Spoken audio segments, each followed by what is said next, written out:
Hello and welcome. Once again, I thank you very much for joining me in my Katiba reflections. In the last discussion, I was reflecting on what I called the need for an overall audit of the Constitution of Kenya 2010. Today, I would like to reflect on two related issues, one of them being constitutionalism, and the other being how to defend and protect the Constitution of Kenya 2010. Many years ago, before the advent of the 2010 Constitution, the late celebrated Kenyan legal scholar, Professor Okoth talked about constitutions without constitutionalism. So I want to reflect on our Constitution of 2010 and the place of constitutionalism as we seek to achieve what was contemplated by both the framers of the 2010 Constitution and through them the people of Kenya in giving themselves that constitution. That constitution created a transitional body called the Commission for the Implementation of the Constitution, of which I was privileged to be a member.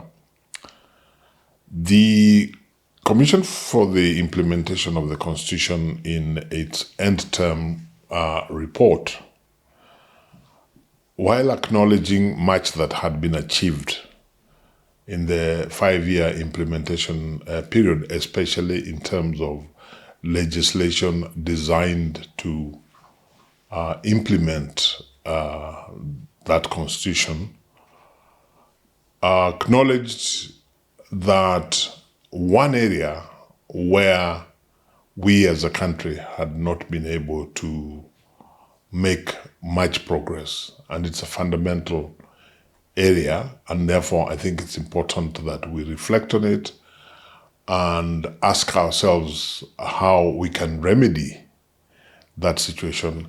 That area is the area of constitutionalism. And I dare say that in the years between when that report was given to the people of Kenya through Parliament, to date, I dare say that that problem has not been remedied, and if anything, has probably gotten worse. So what is constitutionalism? Constitutionalism basically is a culture of governing and living by the tenets of the Constitution, and through that culture upholding the Constitution both in letter and in spirit. And the Constitution itself, the 2010 Constitution, contemplates that there are aspects that underlie which are the very essence of the document itself. If you look, for example, at the provisions of Article 10, which deal with our values as a people, which the Constitution intends to uphold, and which it is the expectation that as we implement the Constitution and as those who govern carry out their responsibilities, and those who are governed and who are the owners of the Constitution, that they will abide by those principles. Similar principles, again, are repeated in respect of the public service in Article 232 of the Constitution, and again are also reflected in the provisions that set out the principles of devolution, for example. These principles and values that we are talking about, we are talking about things like national unity, we are talking about accountability, transparency, good governance, observance of the rule of law, and generally what most people would acknowledge are really the tenets of general good governance in a democracy. Now, if we look back, and I think despite not having done a scientific survey, I think it's fair to say that the situation remains that we have a challenge insofar as inculcating amongst both those who govern as well as the people, inculcating the culture of constitutionalism. So that, for example, you find institutions created by the Constitution have issues functioning together and complementing each other as envisaged by the Constitution, whether you're talking about institutions at the national level, like the three arms of government, Parliament, the legislature, and the judiciary, and then the executive, or even at the county government level, where you're talking about the county executives and county legislatures, the assemblies, you will find that there has been a major challenge in them working together. The other main area where you will find that constitutionalism or that culture has fallen short has been as regards obedience and respect, obedience of the constitutional tenets and respect by the different arms of government for the role of one another. That is why, for example, we have had major challenges of the executive and sometimes even Parliament not carrying out or not obeying court orders. And that is why you have standoffs between, even at the county levels, between the assemblies, the governors. Whereas, of course, you can have differences of opinion arising from each arm or each organ seeking to carry out its mandate. But very often, what you see is impunity, and what you see are goings on that arise from interests that are not interests of the mwananchi. So, having accepted or suggesting as I do that the situation remains of concern insofar as we have not inculcated that culture of constitutionalism, what do I think would help? I hesitate to say would solve, because it may not be something that we can do overnight, but would help to inculcate that culture of constitutionalism. I think one of the ways that we went wrong when, as a country, we started the implementation of the Constitution not much attention was paid to the need for civic education, and that education both for those in public leadership as well as for the people.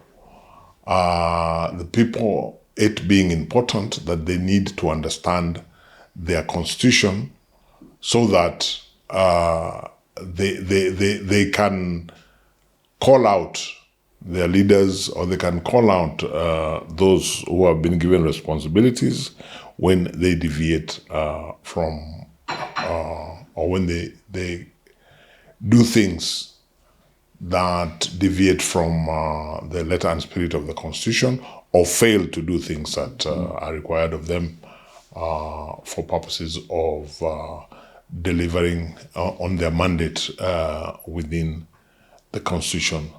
So I would want to suggest that the country needs to boldly invest in the need to provide civic education. This will enable the people of Kenya to understand their constitution. It will enable, very importantly, the people to have a basis for choosing good leaders who are going to govern them. Because remember, one of the essence of a constitution is that it is a contract between those who govern and those who are governed. So I think it's as we review our constitution, I think it's an appropriate time to invest in the education and understanding of the Constitution, and that way inculcate a constitutional culture in the people. Hopefully they then elect good leaders, and hopefully those leaders are also people who will themselves have the necessary civic education, the necessary will, and the necessary commitment to act within the constraints of the Constitution. And really, government, the leaders, and the people acting within the constraints of the Constitution is what constitutionalism is about. Now, related to that is the second part of my reflection today, which is how then do Kenyans best protect and defend the Constitution that they have given to themselves? The defense of the Constitution, the protection of the Constitution is already an imperative under Article 3 of the Constitution, and it is an imperative that is given to all Kenyans. The people of Kenya, as they gave themselves the 2010 Constitution, begin by declaring that sovereignty belongs to them as a people. They then declare the delegation of the different aspects of the sovereignty, so that they delegate executive authority to the executive, judicial authority to the judiciary, and legislative authority to the legislature. And then, of course, in Article 3 of the Constitution, every Kenyan is required to defend and protect that Constitution. So the suggestions or reflections that I have on this is perhaps to propose a couple of ways in which that Article 3 requirement could be carried out, how the Constitution could be best protected and defended. And in so doing, I want to assume that we will then have taken on board what we reflected on a few minutes ago, and namely the whole question of civic education, so that the people know exactly what it is that they are protecting, what it is that they are defending. The Constitution, of course, by its very nature, is one, it's a big document. Two, it's a radical document relative to the previous Constitution. And inevitably, it's also a document which in parts is expressed in language that is not the ordinary language that is used by Kenyans. Now, because of this, one of the things that on reflection, I think that the people of Kenya could consider is that, and I think this is important, it is necessary to have an institutional mechanism that does two things. That follows the continued implementation of the Constitution, that calls out bodies or organs created by the Constitution which do not deliver as is expected or contemplated within the Constitution, and where necessary, that takes the responsibility of having constitutional issues clarified. Now, in saying this, I'm of course aware that there are already institutions, for example, the courts and so on, and civil society has its role to play, but I would want to suggest that a body that continuously monitors the process of implementing the Constitution, where the gaps are, and where the challenges are, is one that would be of great benefit to the people of Kenya. Now, of course, I know that it's not always a good idea to just keep creating more and more bodies. It's also, or organs, it's also an expensive process.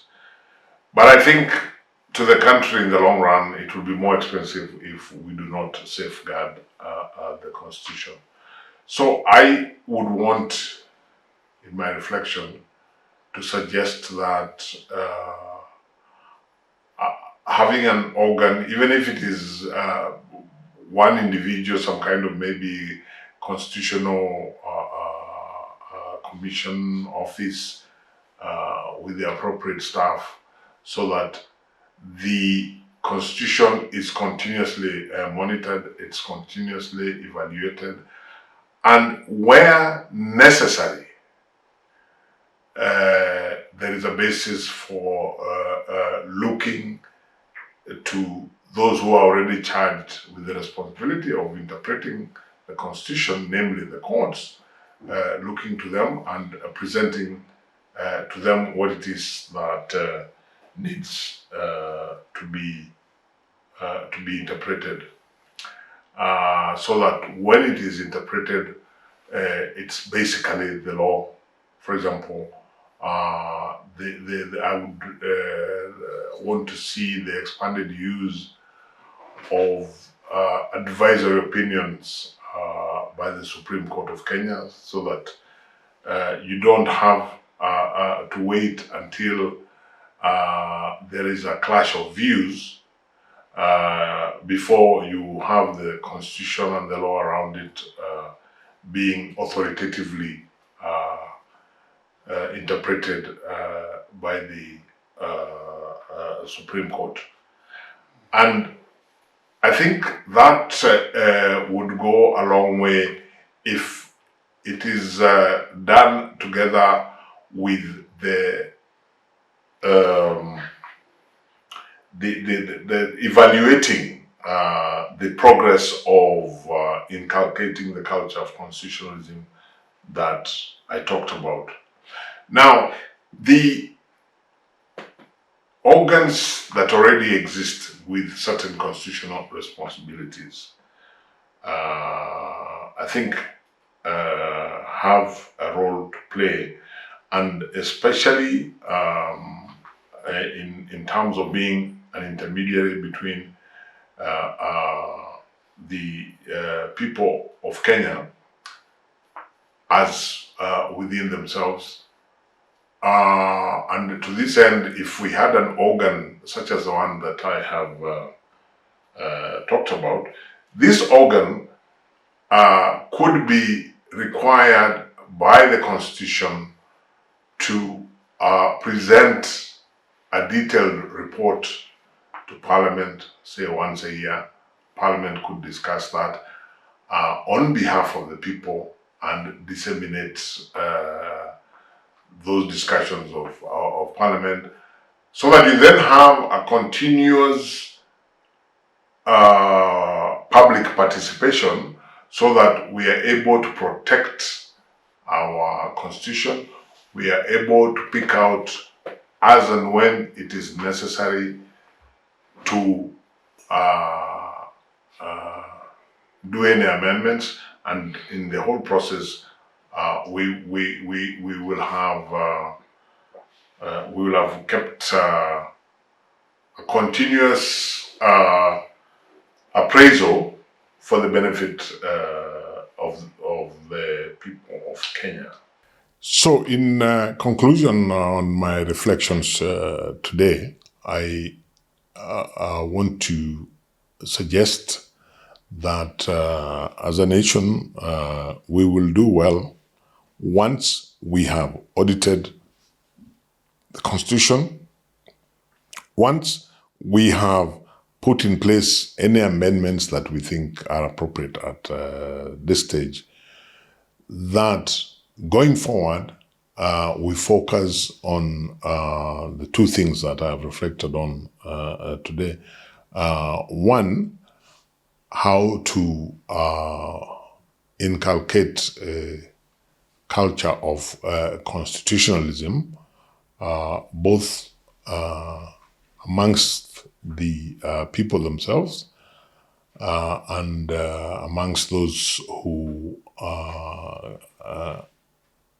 lead, and particularly government and its